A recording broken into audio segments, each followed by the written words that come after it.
Et alors là, on arrive dans un des grands débats du moment aussi, dans les traitements qui ne sont pas identiques. On arrive justement sur...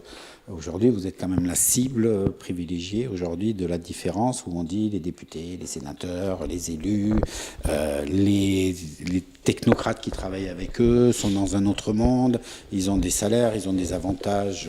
On ne va pas parler du train, des avions, des cercueils. Je vous ferai grâce de tout ce qu'on peut trouver sur Facebook si on prend le temps de regarder.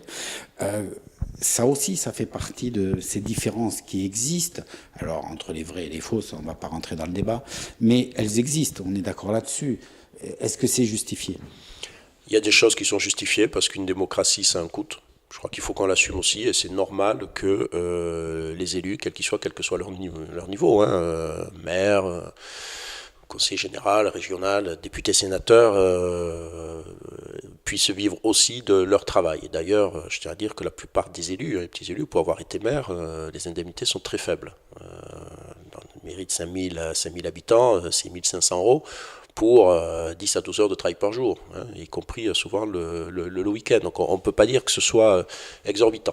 Si on veut des élus et si on veut que les élus fassent leur travail et leur job, il faut effectivement que derrière puissent être rémunérés. Alors est-ce que nous, parlementaires, sur sénateurs, députés, on est trop rémunérés? Peut-être, mais déjà, faudrait-il que tout le monde ait l'information de ce qu'on gagne réellement, puisque moi j'ai reçu des gilets jaunes ici, ils pensaient qu'on avait plus de 10 000 euros net d'impôts sans CSG, ce qui est archi faux. Nous avons 5 600 euros soumis à l'impôt et à la CSG comme tout le monde. Voilà. Et après, nous avons des enveloppes différentes, mais qui sont sur des frais de fonctionnement. Location de certaines permanences, l'eau, l'électricité, etc. Et c'est normal, comme un chef d'entreprise, qu'on ne paye pas d'impôt et de CSG sur des factures que l'on se fait rembourser par l'Assemblée nationale. Voilà. Donc, je crois qu'il est important aussi de bien expliquer comment ça fonctionne. Nous avons pris avec François Daugier, qui est président de l'Assemblée nationale, des décisions, puis je suis secrétaire au bureau de l'Assemblée nationale. Pour ce qui concerne les retraites et le chômage, les députés, nous sommes sur le régime de droit commun. Ça y est, nous n'avons plus de retraite complémentaire. Nous aurons le même système que n'importe qui. Et pour le chômage, c'est pareil. Voilà, ça a les mêmes durées, les mêmes montants que n'importe qui, puisque nous sommes en quelque sorte un peu un CDD jusqu'à la fin du mandat, et donc celles et ceux qui à la fin ne seraient pas réélus ou on ne retrouverait pas du travail pour raisons diverses et variées, pourront bénéficier des mêmes critères de chômage que n'importe qui dans une entreprise. Donc ça, à l'Assemblée nationale, on l'a fait. Je ne sais pas si au Sénat ça a été fait, avec les sénateurs, mais nous on l'a fait, et oui, s'il faut aller plus loin, on ira plus loin. On a supprimé les remboursements des frais de déplacement de tous les anciens députés, ça à l'Assemblée nationale c'est fait. On a supprimé tous les avantages des anciens présidents de l'Assemblée nationale, concernant chauffeur, location de bureau, etc. Donc ça c'est une décision que nous avons prise il y a quelques mois aussi au bureau de l'Assemblée nationale. Ça bouge, mais peut-être qu'on n'a pas su le dire, parce que ça va dans le sens, je pense, de ce que réclament les gens aujourd'hui, qui s'interrogent. Et je veux dire, en 1 an et demi, quand vous voyez un petit peu tout ce que j'ai dit depuis tout à l'heure, il y a des choses qui avancent. Et oui, il faut qu'on continue. Mais c'est quand même fort, quoi. C'est fort. En vous écoutant, on est complètement en décalage. Alors, pourquoi, justement, si tout ça est fait, on ne le sait pas? C'est pas faute. Moi, je l'avais mis il y a 1 an sur mon Facebook, mon site internet, toutes mes enveloppes, la consommation, etc. J'ai donné aux Gilets jaunes quand ils sont venus, ils ne le connaissaient pas. J'ai expliqué tout ça, et j'avais fait un support, j'avais rendu public. Mais peut-être qu'à ce moment-là, ça n'a pas intéressé beaucoup de gens d'aller consulter. François de Rugy a fait plein d'articles dans la presse pour exprimer, justement, expliquer les décisions qu'on prenait au sein du bureau, sur le chômage, sur les retraites, sur le remboursement des frais des anciens parlementaires, etc. Mais je pense que les gens n'ont pas... voilà, ça...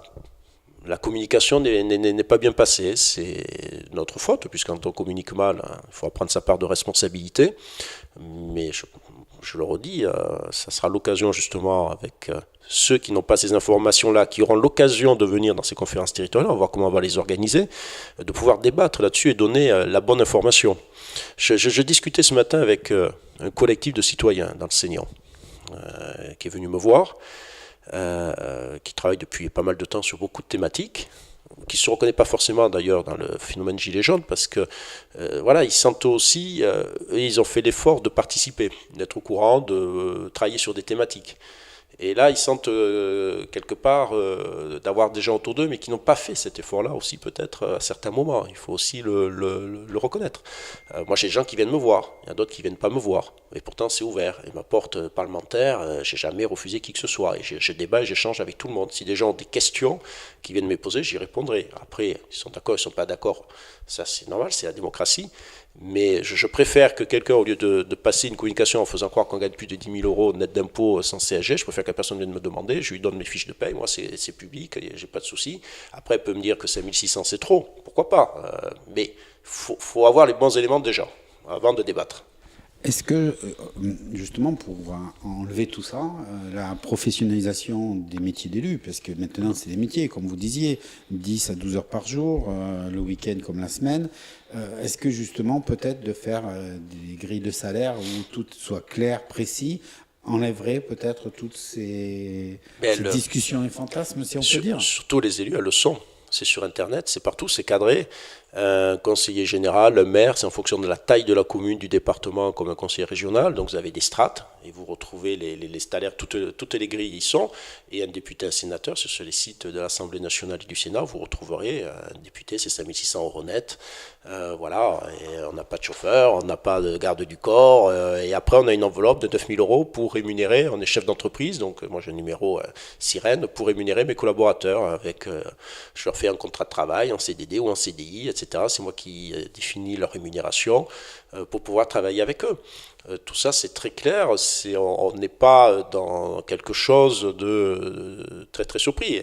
Moi, j'invite, je vais le remettre, je vais le refaire d'ailleurs l'an prochain. Moi, tous mes comptes sont suivis par un expert comptable.